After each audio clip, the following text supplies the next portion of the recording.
podcast ilim yo'lida bor davom talabalar intiluvchi bilim daraxtiga bog' Yaponiyadagi nufuzli universitetga bormasligim aniq bo'ldi. Qilgan ishlarim tufayli 1 yil davomida Andijon futbol klubiga kira olmaganligimdan so'ng grantni olaman dedim. Rahbarning xonasiga kirdik. ingliz tilini yaxshi bilganligim tufayli 4 yillik, 6 yillik, 9 yillik grantlarni beraman dedi.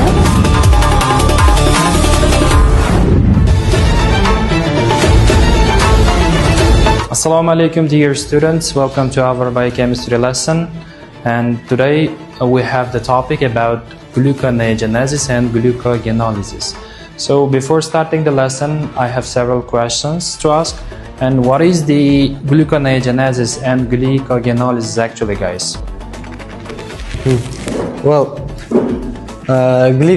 gluconeogenesis is one metabolic pathway, mainly in the liver, and but it itself uses in the metabolic substrate pathways. Like there are 3 major pathways in the lactate pathway, and amino acids, and also the third one is the glycerol pathway. But when it comes to glucogenolysis, in order to provide the energy, the body breaks down the glycogen into the glucose.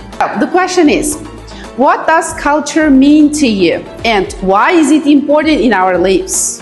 Who wants to answer for this question? Yes, please, you, miss, can you answer the question? I want to talk about culture. To be honest, culture shows who we are and where we come from. It connects us the past, present, and future. Every country has its own unique culture. For example, in Uzbekistan, we respect elders, celebrate Nowruz, and enjoy traditional dishes like plov and samsa. Our national clothes and music also reflect our rich history. Culture, it is not only about traditions, it is also influences how we think, speak, and behave. Yeah, of course. Assalomu alaykum. Men Qo'qon universiteti Andijon filiali tibbiyot fakulteti davolash yo'nalishi 2-bosqich talabasi Salohiddin Husanboyman. Assalomu alaykum. Men Qo'qon universiteti Andijon filiali filologiya va tillarni o'qitish ingliz tili yo'nalishi 2-bosqich talabasi Dilmurodova Marjoniman. Men bu universitetga kirishimdan avval Amerika hamda Yaponiyadagi nufuzli universitetlarga hujjat topshirdim va 50%, 70% grantlarga qo'l kiritdim. Grantlardan tashqari bu yerda kontraktlar o'ta yuqori bo'lganligi uchun men oila a'zolarim bilan suhbatlashib, maslahat olib u yerga bormasligim aniq bo'ldi. 2024-yilning oxirlariga kelib, men oila a'zolarimdan taklif oldim va Qo'qon universiteti Andijon filiali borligini bildim va bu yerni izlanishni qilib ko'rganimdan keyin bu yerda tibbiyot fakulteti borligi meni juda quvontirdi. Va bu universitetga kelib, bu yerdagi talabalar bilan ham suhbat bo'ldim va bu yerdagi professor o'qituvchilar beriladigan darsdan tashqari talabalarning vaqtini samarali hamda mazmunli o'tkazish uchun uyushtiriladigan tadbirlar bo'lishini bildim va bu yer menga juda yoqdi. Men davlat universitetiga kira olmaganligimdan so'ng Qo'qon universiteti Andijon filialini tanlaganman. Dastlab kirganimizda orientation week haftaligi bo'lgan va shunda 3 kun kelib o'qiganmiz. Shu payt kelganimda universitetdagi shart-sharoitlarni ko'rib, bu yerdagi yaratilgan imkoniyatlarni ko'rib, to'g'risi juda ham xursand bo'lganman. Shunda universitetda o'qiyotganligimdan va bizga professor o'qituvchilar darslarga kirishgan, 3 kunlik tanishtiruvga, universitetni tanishtirishgan bizga. Professor o'qituvchilarni bilimini ko'rib, juda ham men hayron qolganman. Sababi ularga qanaqadir savollar bersak ham juda ham keng tarzda yoritib berishardi. Bundan men juda ham xursand bo'lganman. Bu yerdagi professor o'qituvchilar yaxshi dars berishi, yuqori malakali va tajribasi yaxshi mutaxassislarligini bildim va ularning yordamida men o'z qiziqishlarimni hamda darslarga bo'lgan munosabatlarimni ham o'z maromiga yetkazdim va o'zlashtirishlarim ham yaxshi bo'ldi. Professor o'qituvchilarni ko'rib, tanishganimdan so'ng uydagilarimga juda ham maqtaganman. Bizda professor o'qituvchilar shu darajada bilimli ekanki, har qanaqa savollarga javob berar ekan. Ularning bilimlari, salohiyati juda ham kuchli ekan deganman. Birinchi kursning o'rtalariga kelib Zakovat intellektual o'yini bo'ldi va buni jamoa bilan faxrli 2-o'ringa ega bo'ldik va bundan ko'p o'tmasdan kompyuter yo'nalishida bo'ladigan klaviatura tez yozish bo'yicha musobaqada qatnashib, bundan ham 1-o'rinni egalladim. Ozgina o'qiganimizdan so'ng menga shu universitet yoqib qolgan va davlat universitetiga perevod qilishni o'zim xohlamay qolganman. Starstalarga yig'ilish bo'lgan.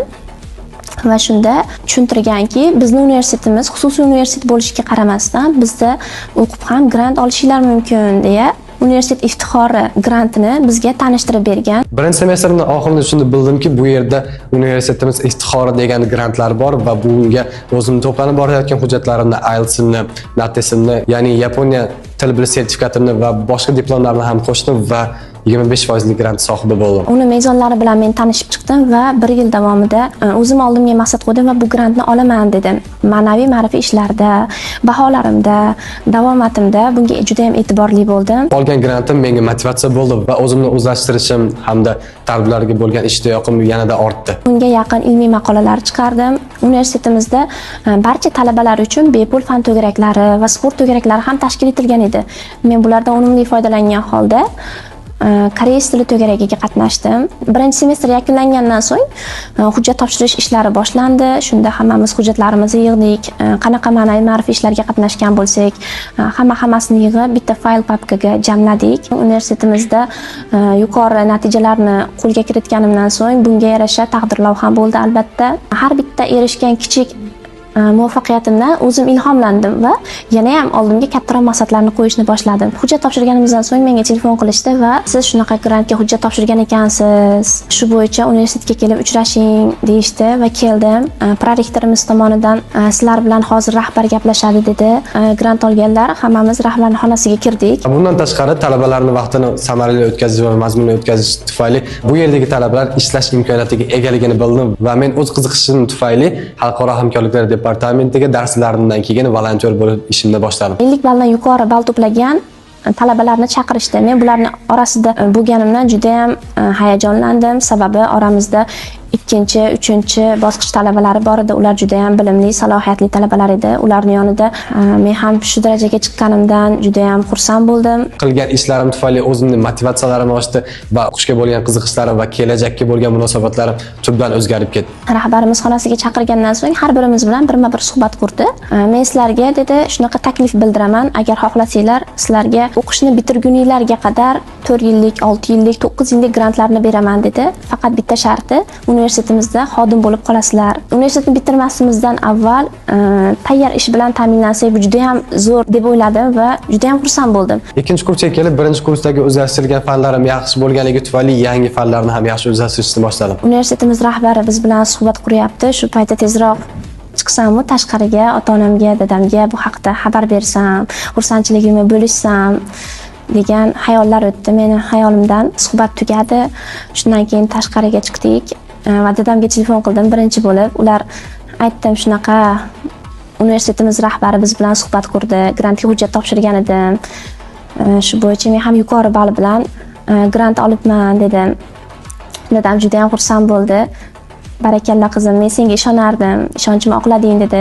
Va ikkinchi kurni tugayotib bu yerda imtihon bo'ldi, ya'ni Bolgariya Respublikasi Work and Travel loyihasi bo'yicha 3 oylik amaliyot uchun imtihon bo'ldi va bundan ham o'tdim. Keyin ota-onam bilan kelib universitet rahbarimiz bilan gaplashdik va ushbu taklifga rozi bo'ldik. Juda ham ta'sirlandim va oldimga yana ham katta maqsadlarni qo'ydim. Xudo xohlasa, yetuk malakali kadr bo'lib chiqishni, universitetimiz uchun, O'zbekiston uchun zo'r mutaxassis bo'lib chiqishni xohladim. Va yozda o'z vaqtimni samarali o'tkazish uchun 3 oy mobaynida Bolgariyada 3 oylik amaliyotni o'tkazib keldim. Universitetimizda imkoniyatlar juda ham keng talabalarga yaratib berilgan. Nafaqat shu yerni o'zida o'qishimiz, balki Work and Travel dasturlari orqali chet elga ham sayohat qilishimiz mumkinligi haqida eshitib qoldim va bunga hujjat topshirib ko'raman dedim. U paytda grant olmagan edim. U yerda ishlab kelib kontraktimni to'layman degan fikr menda paydo bo'lgandi, chunki ota-onamga qaramasdan o'zim kontraktimni to'lashga qaror qildim. Noyabr oylariga kelib Xitoy Respublikasi Lanzhou universitetiga bo'ladigan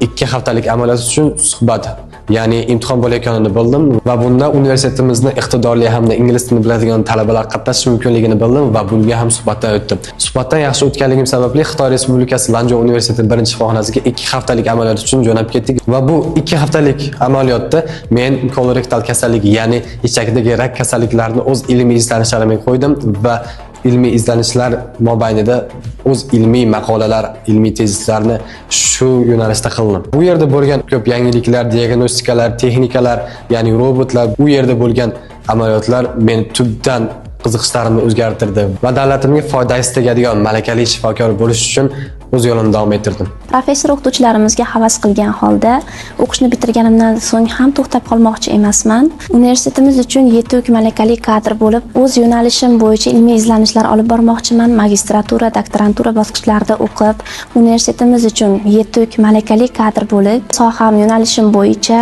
ilmiy izlanishlar olib bormoqchiman. Bundan tashqari men ingliz tilini yaxshi bilganligim tufayli Andijon futbol klubiga taklif qilishdi va hozirda men Andijon futbol klubining kommentatori sifatida o'z ishimni davom ettiryapman. Va yanvar oylariga kelib, yanvar oylarining o'rtasida rahbarimiz chaqirtirdi va menga 9 yillik grant berdi. Kelajakdagi asosiy maqsadim shuki, vatanimga, xalqimga foydasi tegadigan malakali shifokor bo'lish va O'zbekistonni tibbiyoti rivojlangan davlatlar qatoriga qo'shishdir.